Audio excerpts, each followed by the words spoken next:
परीक्षाओं का दौर लगभग प्रारंभ हो चुका है और परीक्षाओं के संबंध में कुछ ऐसे सरल शब्दों के आप बताइए जो छात्रों के लिए उनके उत्तीर्ण परीक्षाओं में सहज सकते। नमस्कार, अरविंद सिंह चौहान, प्रधानाचार्य, Pandit Deendayal Upadhyay inter college CBSE board Lakhimpur Kheri. आप सभी का एवं नगरवासियों का स्वागत। सभी छात्रों को यही परीक्षा के निमित्त एडवांस में बधाई। और परीक्षा को ध्यान में रखते हुए बच्चे इस बात को ध्यान में रखें कि परीक्षा को बहुत कॉन्फिडेंस के साथ में और बहुत सरलता के साथ में दें, लेकिन चैलेंज मान करके दें। जैसे कि हमारे प्लेयर्स होते हैं, मैदान में करते हैं तो फुल कॉन्फिडेंस उनमें दिखाई देता है।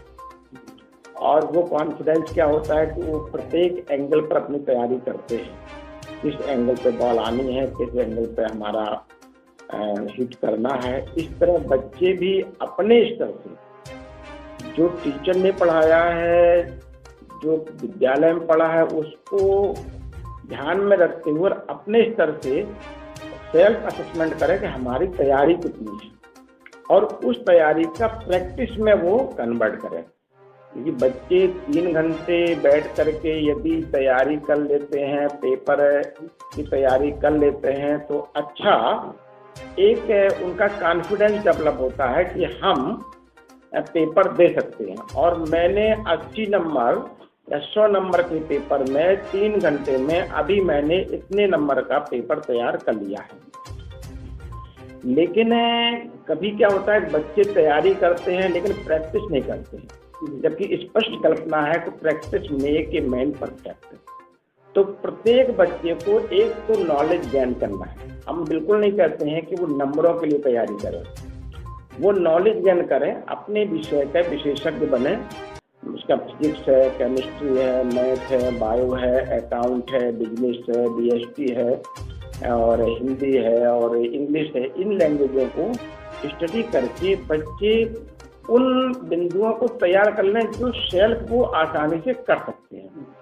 फिर उस सरलता से कठिनता की ओर बढ़ें और इन ऑफ द टाइमिंग तक वो देखें कि हम कितने नंबर का पेपर सॉल्व कर लेते हैं। कि एक परीक्षा की तैयारी का एक प्राथमिक विषय है कि हम ऐसे तैयारी कर सकते हैं। और इसमें टाइम मैनेजमेंट मस्ट कंपल्सरी। अभी से यदि बच्चा चाहे तो घर का, स्कूल का और पेपर सॉल्विंग का टाइम को मैनेजमेंट करके और अपना वो निखार ला सकता है। क्योंकि ये दिसंबर 10 हो गया है तो अब इसके बाद प्रैक्टिकल 15 दिन लगभग लग जाएगा और 15 के बाद परीक्षा भी शुरू हो रही है। तो हमें लगता है कि जनवरी में 25 दिन और फरवरी में 9 दिन, ये कुल मिलाकर के इतने दिन बच्चे को बचा है। मतलब 1 महीने से कम का समय है।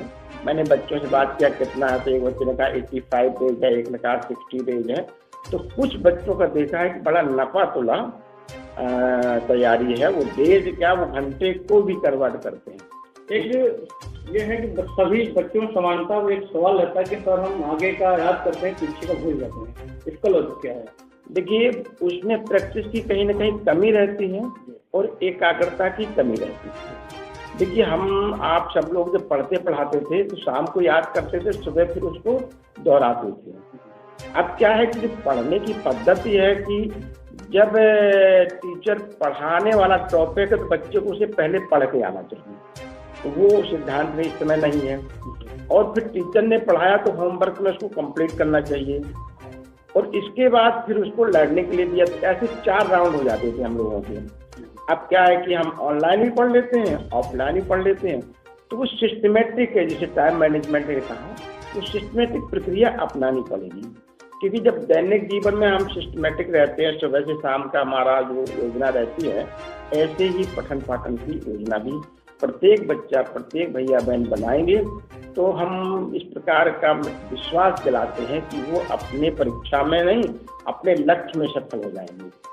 आज भैया वंश आया था तो अभी उसका NDA में सिलेक्शन हुआ है, 2023 बैच का है। पढ़ने में मीडियम स्टूडेंट था लेकिन पढ़ता था और उसने टाइम मैनेजमेंट करके आज ही सशस्त्र झंडा दिवस में वो आया, तो कई बच्चे जानते थे, मुझे खुशी कि मेरी पिछले साल के बैच का बच्चा है। इस बात पर गौरव भी होना चाहिए विद्यालय को और छात्रों को। मैंने छात्रों से मिलवाया भी, और इसमें केवल एक बड़ा ही विषय है कि इंटरेक्शन पेरेंट्स और टीचर और स्टूडेंट, बिटवीन स्टूडेंट यदि पेरेंट्स और टीचर के बीच में रहता है तो उसका विकास अपने आप होगा।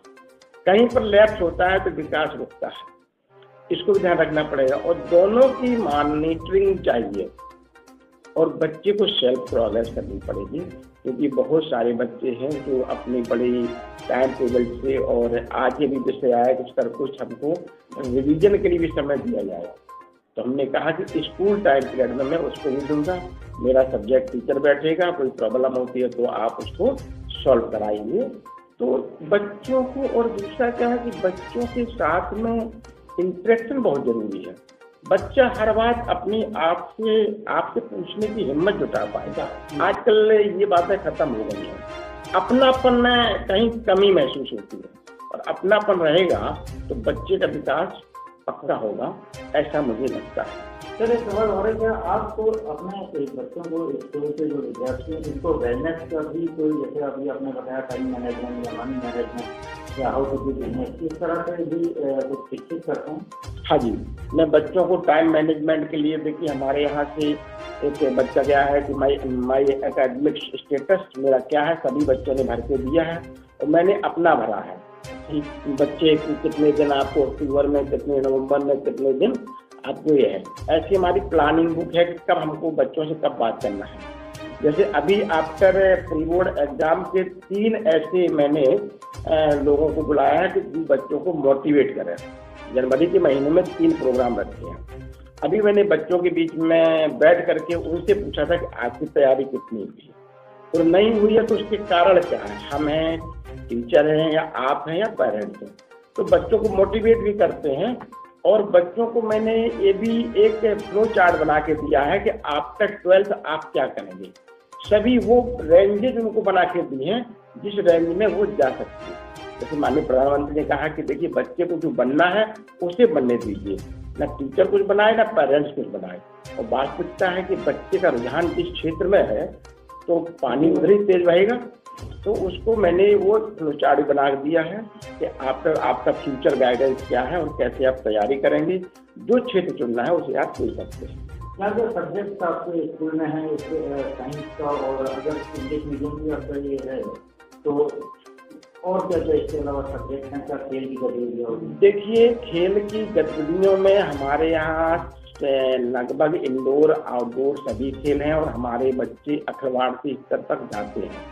अभी बच्चा टीपी में SDFI गया था, वहाँ से वो खेल करके आया है। स्थान पाना ना पाना एक अलग विषय है, लेकिन उसने लास्ट मोमेंट तक अपने को बरकरार रखा, ये बड़ी बात है उसके लिए। और कई बच्चे SDFI में सिलेक्ट होके आते हैं। अभी हमारा मध्य प्रदेश में गया था, वो हैंडबॉल का गया था। तो इस तरह खेल की गतिविधियाँ बहुत ही रोचक हैं, जिसमें बच्चों का जो विकास होता है। और अभी तक अपने यहाँ साइंस स्ट्रीम है और कॉमर्स स्ट्रीम है जिसमें बच्चे सहभागिता करते हैं।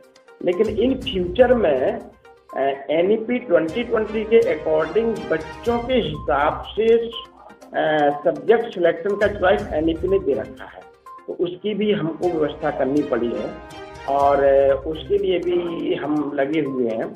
और कोशिश करते हैं कि मैं एक अच्छा इंस्टीट्यूट मिला है उसमें अच्छे बच्चों को निकाल सकें और अच्छा बच्चा कर सके, इसके लिए पूरा विद्यालय परिवार लगा है।